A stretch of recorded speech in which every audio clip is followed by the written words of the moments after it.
What is going on, everybody? Happy Friday, everybody's favorite day of the week because, well, you get to come back and watch this with us. It's Charlotte for the week. Week 17 just ended, right at the halfway point of the season now. So we know where our team's at. More on that to come in a later video. But for now, same format, maybe a little shorter this week. We don't have a preview because I think I had mentioned this last week. Charlotte has a much lighter schedule in the month of June, so there's a bye week next week. So no preview. Sorry about that, but plenty still to unpack for this week. Had a great game to get into. Let's go ahead and jump in now, Gabby. So can you let us know what happened this week in the Charlotte FC game? Yeah, I mean, great week against Toronto. We had a clean sheet against Toronto. It was 2-0. Let's go. Couldn't have hoped for anything better. I mean, they've scored a little bit more. But overall, I think the guys did such a great job. Super dominant performance up top. And even on the back end, defensively, I feel like they really picked up in comparison to how they played the week prior against Columbus and Red Bull New York. What do you think? Absolutely, yeah. I couldn't have been. This game went as well as it could have gone, other than, like you mentioned, maybe could have scored more goals. But I mean, that's beggars can't be choosers. All I asked for and really pleaded for, I think I was literally beating the table last week. Let's get a clean sheet, and guess what they did? They went out there, they got a clean sheet without Kalina, mind you. So they did bench Kalina for this game. Worth noting.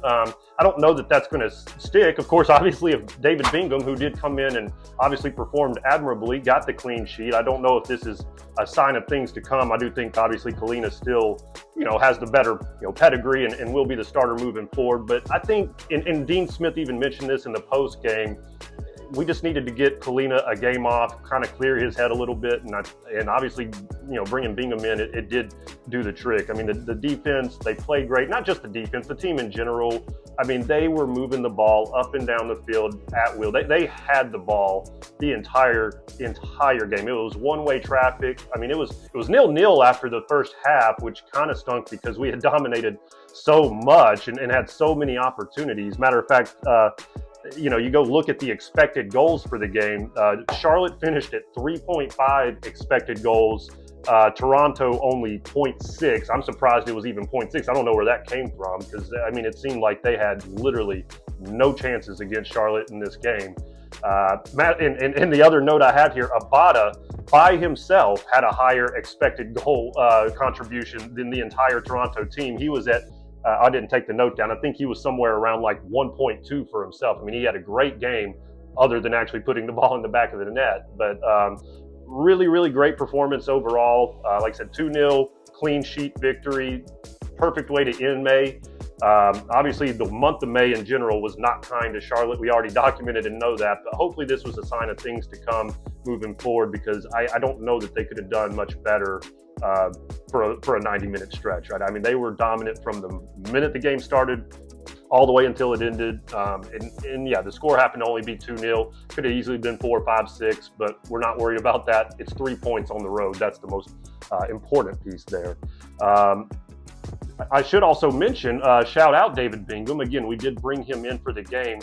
Surprised none of our other players made the team of the week this week, but he did. Now, he was the bench player for the goalkeeper. He wasn't the actual goalkeeper of the week, but I think he was like named the second or third team. So great, really debut for David Bingham into the, he had played the U.S. Open matches, but this was his first match, obviously, in the MLS in over 2 years with how much Kalina's been playing. So great to see him get in there and also make the team of the week for the MLS. Great job. And congrats to us, honestly. I mean, we both picked a 2-0 victory. The score did finish 2-0. I think this is the first time. I think we may have gotten one, like one of us got it right before, but both of us getting it right. That's awesome. And we both had a goal scorer correct as well, I believe. I don't think we both got both because I think you'll have to remind me on this one, Gabby, but I think I had Pep Biel, which he did score. But I think I also had Baby Zaha, which he did not score. And then I think you had Big Pat, which he got the goal. But I don't remember. I think you had Vargas as well, right? I think I did. I know and he didn't even end up starting. That is maybe another point worth mentioning that he had started the last couple games and done well. They did start Abada this game, and I mean, we have to admit, Abada did play very well, other than putting the ball in the back of the net. He was one of our more dangerous players on the team. So, really great performance. I don't have much else to add. I don't know, Gabby, if you have anything to kind of throw in there as well. Yeah, going back to our Vargas talk, I understand, and maybe I'm making assumptions here, but I understand why the staff wouldn't have put Vargas in. He is so young, and knowing that, you know, Charlotte tends to not play well on the road, I understand why they didn't start him, like, truly. So I get that point of view. But then also to Bingham, I think that this could potentially be Kalina's Vargas. Like, that's gonna like really push him to like the next level. Just sure. And it's just, again, healthy competition. So kind of excited to see like how Kalina plays the next time we see him out on the pitch. And, you know, just excited to see where the team as a whole is kind of moving, especially with a win on the road, considering, you know, that's not absolutely. And I have another thought. Yeah, I had another thought on the Vargas too, because it's not like this is, you know, just because he didn't start this and Abada played so well that he never, like, he's going to be a very important piece to our team moving forward. He still came in as a sub, and he will continue to do that. And I can see him starting some games. What I have in my mind, visionary, I don't know if this is the same thought that Dean Smith has, but we were playing Toronto. We know that they aren't as strong a team as some of the others we have played this season. And so I think maybe Dean Smith's mindset was, hey, let's go ahead and we know that Abada is the more talented player, but he's also the more you don't know what to expect player, whereas when you put Vargas in there, you know what you're going to get performance-wise. So I think Dean Smith feels like he could probably take a chance against a team like Toronto and really put the player that, you know, can really dominate offensively in, which that is exactly what happened. So credit Dean Smith for doing that. I still believe that in a game against, say, like a Columbus, a Cincinnati, some of those top teams, it still makes sense to maybe put Vargas in to start. Just because, again, that is a known commodity. You know what you're going to get from Vargas, and he's going to give you a little bit more defensive cover as well. So maybe that's what we see moving forward is Abada starts against the, you know, let's call them weaker teams. I hate to say that because it is a tough league, but the teams that you expect to beat, maybe that's when Abada starts, and maybe the teams that are going to be tougher, where we need a little bit more defensive presence, that's when Vargas is in. So just a thought that I had. But overall, great game, great predictions by us. Love to see it. Okay, and then moving forward into the Charlotte news for the week, new news for the week. So a couple of things, really, really important, guys. So the MLS does have an all-star game. That's not like the rest of European soccer, but here we do have an all-star game. All-star voting is now open. Please, please, please go vote for these Charlotte players. They deserve it, especially players like Pep Biel, players like Ashley Westwood, right? Players like Adilson Malanda. These players deserve this. We have never had an all-star. Obviously, we're still a pretty new organization club, right? So not surprising, but these players deserve it. So voting is open now, right? I'm going to try to go ahead and post a link for you guys in this where you can just go easily click on it. I've already voted like 10 times. So I would love to see all of you guys do the same. Again, all-star voting open now. Don't know how long it's open. Go vote this week. Pour in those votes for Charlotte. Also, in not so great news, obviously Patrick Agyemang, he's on the last year of his contract. From what I'm reading, things have started to stall there. Not to say that that's, they can't pick back up. It could just be that they're in the middle of the season and don't want to have those conversations at the moment. But worth noting, because I think everybody feels like Patrick Agyemang will eventually make a move to Europe. He is that talented. He's got that kind of pedigree, if you will. And I know teams have already been asking about him. I know we turned down a deal from a team called Luton Town over in England in the offseason for him, right? So it's coming, I think, one way or another. But it would be nice to get a new contract in with him so that if and when we do sell him, we can sell them for a little bit more money, make a little bit more profit on our end, right? So just worth noting. Let's hope that we can get that contract resolved and keep them in Charlotte, or if we are going to sell them, get the proper money for them, right? So that's kind of the news for the week. Don't know if you have anything to add to that, Gabby, but that's what I got.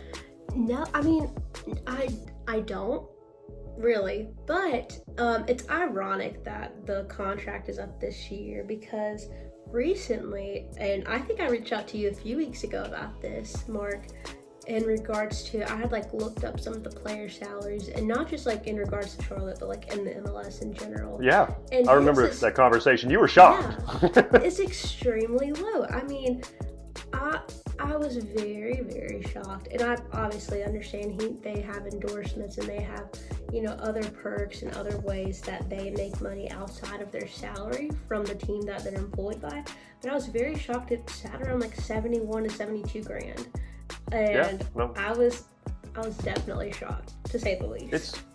Well, like I said, we're still a growing sport over here in America, right? And so I think that's part of it. But yeah, it's, you know, like I said, especially when you're a player like Ajaman. I mean, we drafted him in the second round of the MLS Super Draft, and that may not mean anything to you, you know, Mr. Viewer, right? But you know, that those players don't typically last very long, right? Those are players that, you know, you sign and they're here for a year. They're what you would call camp bodies, where they can kind of, you know, play against the top team, you know, during summer to kind of work out as a preseason, but they typically are not going to continue on the team. In the case of Patrick Ajaman, not only did he stay on the team, but now he stars on the team and is again looking to make a big move here soon to, you know, secure his future, which is great for him. Every single individual deserves that opportunity. He's worked hard to get it, and so you cannot fault the guy for that. But when it does come to Charlotte FC, we want to get it worked out so that both sides can benefit, right, at the end of the day. So want to see those contracts, you know, talks get figured out, get resolved. If it needs to wait a couple of months while we're in the season, perfectly understandable. But I just saw it on the news, figured it'd be worth reporting, because that is kind of a big deal for us. We need to know who our striker is going to be moving forward. So put a bow on that. Let's go ahead and put the new bow on. Wait, I was doing that. I meant to do this. A bow? Putting a bow on it? That's my new thing. I'm trying it out. So we'll see how that goes. Let's not do it again. Don't.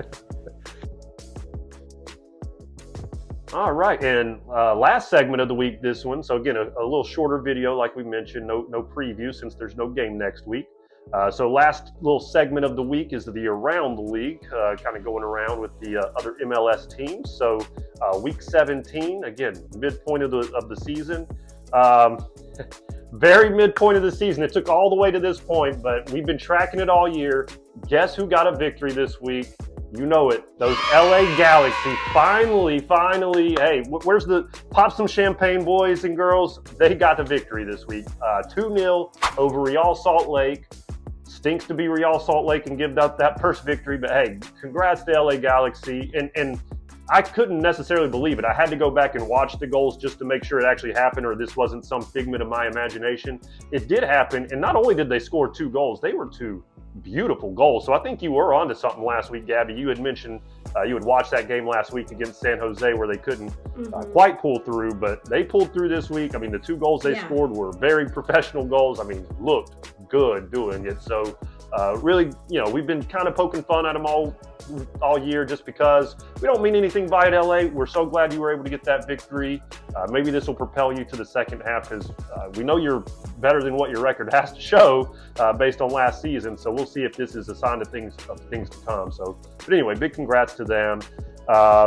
And then also, hey, another thing we love to see, Atlanta losing, right? So Atlanta was back to losing this week against a very hot, all of a sudden, Red Bull New York team. This is their 3rd straight victory. Obviously, they beat us last week, so they're starting to roll right now. They've won 2-0 versus Atlanta. Gabby, any scores stick out to you on the list? I mean, let's not leave out Miami. I mean, Miami absolutely dominated against Columbus. 5-1. Talk about it. I mean, I think over the past few weeks we've seen Columbus kind of drop in the standings. So I feel like we, saw it coming, at least against Miami. But they just absolutely dominated.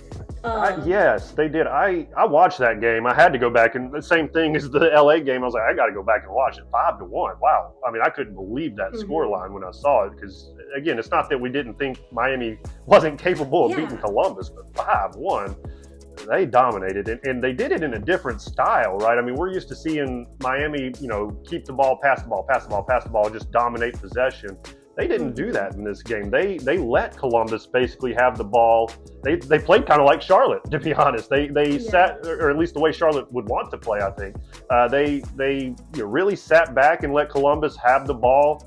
They just kind of got them into traps, and as soon as they got that ball, they were booting it. I mean, 30, 40 yards down the field. Messi's running it down. Messi had a huge game. He had 2 goals and an assist in this game, and it was as dominant as the scoreline indicated. So yeah, good thing you brought that one up. Any others? I mean, in addition to that, there was also the CONCACAF final. That's right. Oh my God, so disappointing. Yeah. So, I mean, Vancouver we've been talking so much about how good Vancouver is.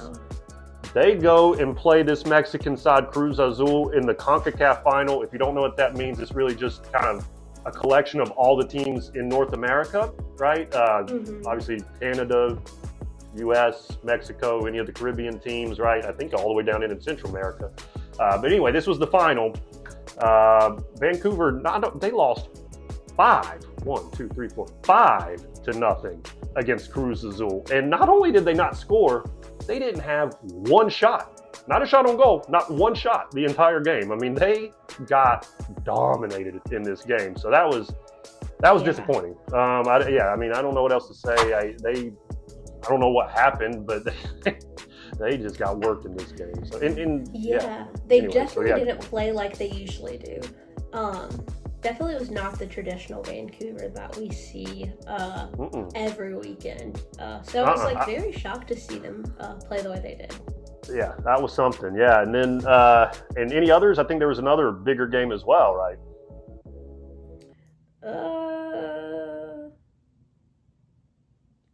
Was there? The LAFC, the Club World Cup game, right? Yeah. That one, yeah, the other one. So how'd that one go? LAFC defeated Club America for that final spot.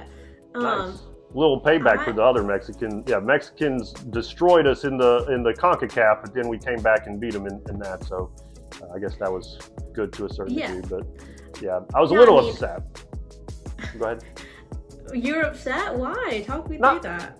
I'm glad LAFC won. There's nothing wrong with that, and they get a spot. I just don't know. I'm confused as to how they got that opportunity. Not that Charlotte deserved it necessarily, but why? Like, it just seemed like they randomly got chosen for that opportunity to play. Obviously, the Club World Cup is coming to America this summer. All of the big teams in Europe are going to be here, right? I mean, the Manchester Cities, the Real Madrids, the Bayern Munichs of the world, and now LAFC has an opportunity to play these teams, which is great for them. But I guess it's more jealousy. I'm not mad. I'm just jealous that Charlotte doesn't have that opportunity, and I'm not really sure as to why LAFC got that opportunity over, say, a Charlotte or somebody like that. So that's the only thing. I was a little bitter, I guess is all it was. But hey, congrats to them. They got the victory, and they're going to be playing in that this summer. So good luck in that. They're going to definitely need it against some of the teams that they'll be playing. So. Oh yeah, for sure. Okay, and now kind of rolling right into the where that standings. Obviously, those last 2 games don't have any impact on the standings, but definitely worth mentioning. We felt. But jumping into the standings here, what do we got? So we got now all of a sudden West didn't change at all. Like I said, everything that happened last week was almost to form. Vancouver stays on top. The gap is a little closer now because they didn't play a game, so they didn't have an opportunity to get any more points. But they are still on. I think the gap from first to second is like 2 points now. Right, but I think they still have like 2 games in hand, so they're still pretty comfortably out front, even though it is only 2 points on the score sheet, so to speak. But yeah, they are. It's closer, I guess. Teams like Minnesota, teams like Seattle are really starting to play well, and I think they are kind of closing the gap, but. Overall, no changes there in the West. The East, we did move up a spot. Hey, so Charlotte, so we see the East here now. We are sitting in 8th, 3 months in, halfway through the season. I guess now kind of drum roll announcement time. We will have a video coming out this week about a kind of mid-season report card. Can't wait for that to come out. But we'll grade it, right? We're sitting right there in 8th place. So, as many teams in front of us as are behind us as we see. But not all bad, right? We obviously had a good start to the season, first couple of months. Last game was great. I think we have a lot that we can build on and build toward the second part of the season because everything that we want to accomplish is really still right in front of us. maybe not the championship. I don't know that we're going to win the regular season because of the hole we've dug, but I still think we can finish top 4, as I mentioned last week. I have it written down right here. We're only 5 points out of second place, right? I mean, that's 2 games when you think about it, right? So it's not a big difference at all. On the other side of the coin, we're only 3 points out of 11th place, right? So it can go either way. We're right there in the middle where Charlotte will make their they'll either play really well and continue to rise the rankings and finish where we think they can, or we'll keep conceding goals and drop, right? I think it's as simple as that. Interesting note on here, just kind of looking at the standings, which is kind of crazy to look at. Cincinnati is sitting in second place with a +1 goal differential. I guess they barely win when they win, and then they lose by 3 or 4 every time. I don't know how that works, but congrats to them. They're still getting results, despite the fact that they're pretty much scoring just as many as they're letting in. We have the same goal differential as Cincinnati, and we're in 8th. They're in second, so that's kind of crazy. But just kind of worth noting, I thought. Anything else you wanted to throw in on that? Yeah, well, this is just me looking at it now. Is this Miami's first week? Or Miami move up? They moved up as well, right? Yeah, they moved up. I think they're in front of Columbus now, right?